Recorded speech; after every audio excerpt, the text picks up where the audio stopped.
You may have seen people running around in Pandaria Remix at the speed of light, leveling up ults with something known as a twink. But how do we actually achieve this? Well, there's a few things we're going to need to do. You're going to want to first make a trial account, and the reason for that is because your character will be capped out at level 20. And the stat scaling on that level 20 will be immense. I recommend specifically going for a Worgen Mage, and even more specifically, an Arcane Mage. If you would like to go Horde, because remember, you cannot invite your players cross-faction, then just go anything you want that can be a mage. There's a few specific reasons why we want to make sure we are picking this class, spec, and racial. Now, let's start off with why we're picking Worgen. You may or may not know that they have the Dark Flight ability. On a 2-minute cooldown, we can increase our movement speed by 40%, meaning that we can speed through dungeons really, really fast.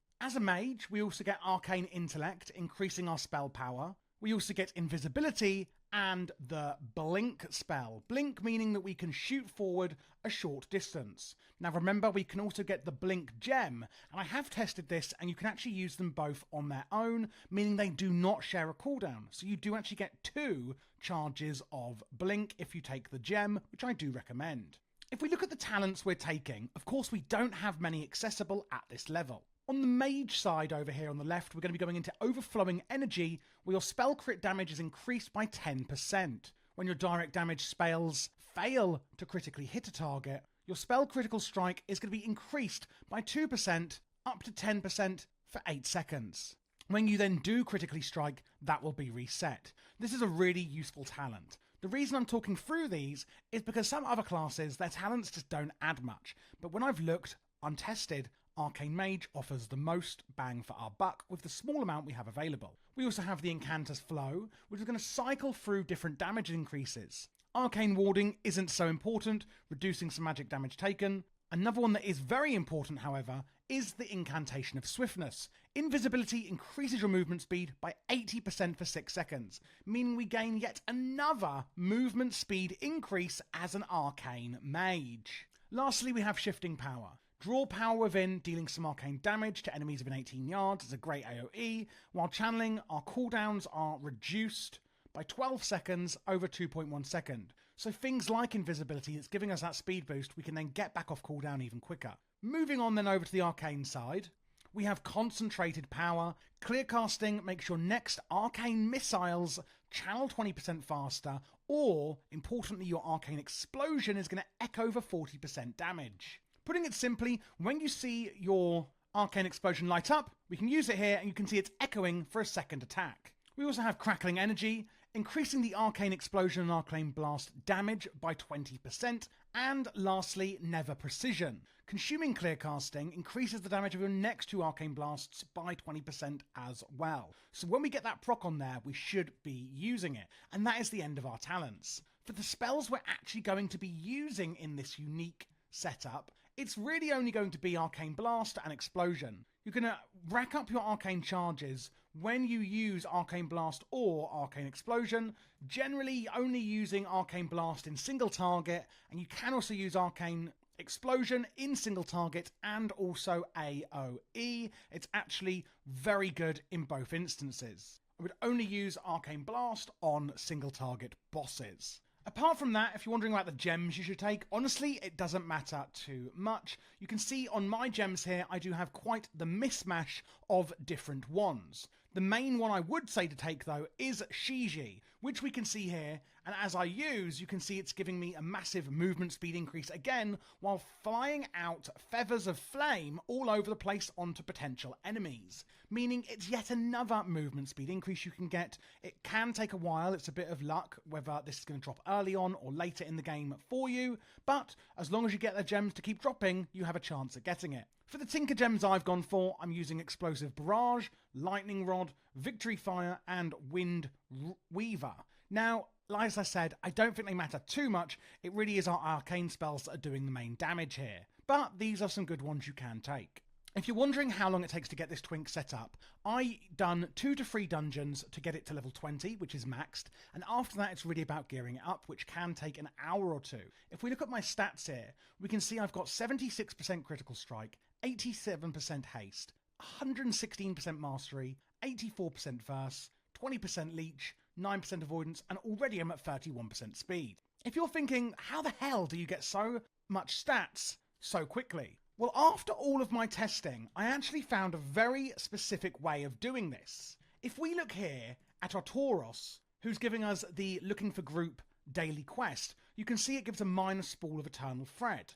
These usable threads are insane on level 20 twinks. And while the green ones don't give that much, they are very powerful, giving about 3 to 4% of each stat per one. You can do a scenario one per day and also a dungeon one. Unfortunately, you are not high enough level to do the raid one, meaning you can get 2 from the daily quests. When we then look to the fact that we can do a daily dungeon and get another one, a daily heroic dungeon and get another one, and the same with scenarios, that adds up to 6 green threads a day. I personally decided that that wasn't enough and I wanted to test out some other ways of getting them. I had actually explored all of the different zones already on my main character.